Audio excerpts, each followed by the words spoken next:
تو امیر تر ہوتا جا رہا ہے اور غریب غریب تر ہو. ہمارے تو پیر بھی لوگوں کو کہہ رہے ہیں فقیر ہو جاؤ, خود امیر ہوتے جاتے, خود روز بروز امیر ہو رہے ہیں, دنیا کو کہہ رہے ہیں فقیر ہو جاؤ. تم بھی تو تھوڑا فقر اختیار کرو نا بھائی, جو درس دے رہے ہو. اللہ ماشاءاللہ, سب کی بات نہیں کرتا. فرماتے ہیں کہ میں نا مزدور لینے گیا, بغداد کے چوک میں مزدور بیٹھے ہوتے تھے, تو میری ان مزدوروں میں سے نا ایک نوجوان بچے پہ نظر پڑی. بڑا کمزور سا وجود تھا لیکن چہرے پر عبادت کا نشان تھا. ماتھا بتاتا تھا کہ نماز کا بڑا خیال رکھتا ہے. میں اس کے قریب گیا. چہرے بھی بڑا کچھ بتاتے ہیں نا, چہروں میں بھی بڑی رانائی ہوتی ہے. فرماتے ہیں میں قریب گیا, میں نے اس کو کہا بیٹے مزدوری کرو گے؟ تو کہنے لگا مزدوروں میں بیٹھا ہوں تو حضور مزدوری کے لیے ہی تو بیٹھا ہوں. تو میں نے کہا کہ چلو پھر. کہنے لگا نہیں میری کچھ شرطیں. میں نے کہا بتاؤ. کہنے لگا پہلی شرط یہ ہے کہ لوگ 4 دینار دیہاڑی لیتے ہیں, میں 3 دینار لوں گا. میں نے کہا یار بھائی تو بڑی بہترین ہے, باقی بھی اس طرح کی رکھ لیں. اس نے کہا حضور دوسری شرط یہ ہے کہ میں آپ کی مکمل بات مانوں گا لیکن جب اذان ہو جائے گی پھر آپ کی نہیں سنوں گا. تیسری بات اس نے یہ کی کہ حضور میں آپ کے گھر میں کام کروں گا پر آپ کے کسی سوال کا جواب نہیں دوں گا. کہتے میں نے کہا یار تو بڑا عجیب ہے, شرطیں تو مالکوں کی ہوتی ہیں. کہنے لگا جی بہرحال میں شرطیں لگا کے جاتا ہوں. فرماتے میں اسے گھر لے آیا. کام میں نے اس کو بتایا تو جو کام مزدور سارے دن میں کرتا ہے نا اس نے 2 گھنٹے میں ہی کر دیا. ہمارے مزدور سگریٹ پینے میں بھی تو آدھا گھنٹہ لگاتے ہیں نا, وہ چائے پینے جائیں تو پونا گھنٹہ. وہاں ان کو بھی تو دیانتداری کرنی چاہیے کہ نہیں کرنی چاہیے؟ معاہدہ کیا ہے نا جی, تو پورا اترنا چاہیے نا. کہتے 2 گھنٹے میں. اب کام جب بندہ شروع کراتا ہے تو کام اور نکل آتا ہے. کہتے کام میں نے اس کو اور بتا دیا, وہ کرنے لگا. اس نے مٹی نکال کے رکھی تھی باہر رستے میں, تو اذان ہو گئی زور کی.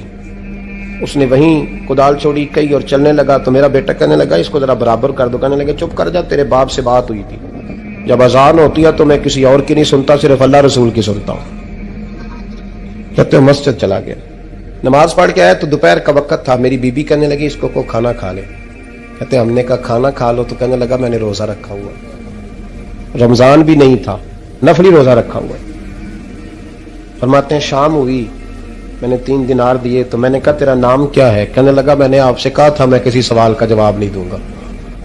تو وہ چلا گیا. اگلے دن میں پھر لینے گیا اسے, کام کچھ اور نکل آئے. تو لوگوں نے بتایا وہ صرف ہفتے والے دن آتا ہے. میں نے کہا کیوں؟ کہنے لگے جی وہ کہتا ہے میرا ہفتے کا خرچہ 3 دینار ہے, جب 3 دینار کما لیتا ہوں تو باقی سارا ٹائم اللہ رسول کی ذکر میں گزار دیا کرتا ہوں. فرماتے ہیں جی اگلے ہفتے میں پھر لینے گیا. میں نے پورا ہفتہ انتظار کیا کہ کام اسی سے کرانا ہے. میں جب گیا تو میں نے کہا چلو. کہنے لگا میری شرطیں یاد ہے نا؟ اور میں نے کہا یاد ہے بھائی, ساتھ چل. فرماتے ہیں کام کرایا. 2-3 ہفتے وہ آتا رہا. ایک ہفتے میں گیا تو لوگوں نے کہا حضور آج نہیں آیا. کیوں؟ کہنے لگے بیمار ہو گئے. کہاں گھر ہے؟ کہنے لگے بغداد کے قبرستان کے پیچھے جو کچی آبادی ہے اس میں رہتا ہے. فرماتے میں گیا, دروازے پہ دستک دی تو کہنے لگا حضور آپ ہیں؟ دروازہ کھلا ہے, آ جائیے. فرماتے میں اندر گیا تو میں نے کہا تمہیں کیسے پتا چلا میں آیا ہوں؟ کہنے لگا حضور اللہ والے ہو, آپ نہیں آنا تھا, ورنہ امیر تو غریبوں کا پتہ لینے کوئی نہیں آتے. کہتے میں قریب گیا تو کہنے لگا میں آپ کا انتظار کر رہا تھا, تیز بخار ہے, تپ رہا. جیب سے کچھ پیسے نکالے. کہنے لگا یہ پیسے رکھنے. ایک انگوٹھی نکالی. کہنے لگا حضور آج رات کو میرا انتقال ہو جائے گا, ان پیسوں کا کفن خرید کے صبح جنازہ پڑھ کے مجھے دفن کر دینا, اور جب دفن کرو تو یہ انگوٹھی لے کے عصر کے بعد ہارون رشید کے پاس جانا. آپ اسے کہنا میں نے ملنا ہے پر وہ آپ کو ٹائم نہیں دے گا. آپ اس کو آواز دیجیے گا کہ تیری ایک امانت ہے میرے پاس. پھر وہ آپ سے ملے گا تو انگوٹھی دے دیں, پھر آپ میری طرف سے فارغ ہیں. حضرت فرمانے لگے تیرا نام؟ اور کہنے لگا حضور وقت تھوڑا ہے, آج رات میں نے جانا ہے, بڑی لمبی معافی مانگنی ہے رب کریم سے, اگر مناسب سمجھے تو مجھے اپنے رب سے تنہائی کر دیں. فرماتے ہیں میں آ گیا اور اس کی باتوں نے مجھے ساری رات سونے نہیں دیا. فرماتے ہیں صبح بڑی مشکل سے سورج نکلا. میں گیا, دروازے پہ ہاتھ رکھا تو دروازہ کھلا ہوا تھا. اندر داخل ہوا تو خوشبوئیں میرا استقبال کر رہی تھی. جب چہرے سے کپڑا ہٹایا تو اس کا تو انتقال ہو چکا, انتقال ہو چکا. ایسے جیسے کسی کا دیدار کر کے سویا. کہتے میں تو 2 آدمی لے گیا تھا جنازے پہ, پر پتہ نہیں دنیا کدھر کدھر سے آئی, کہاں کہاں سے. اکھاں جدو میٹیاں زمانہ مینوں روے گا,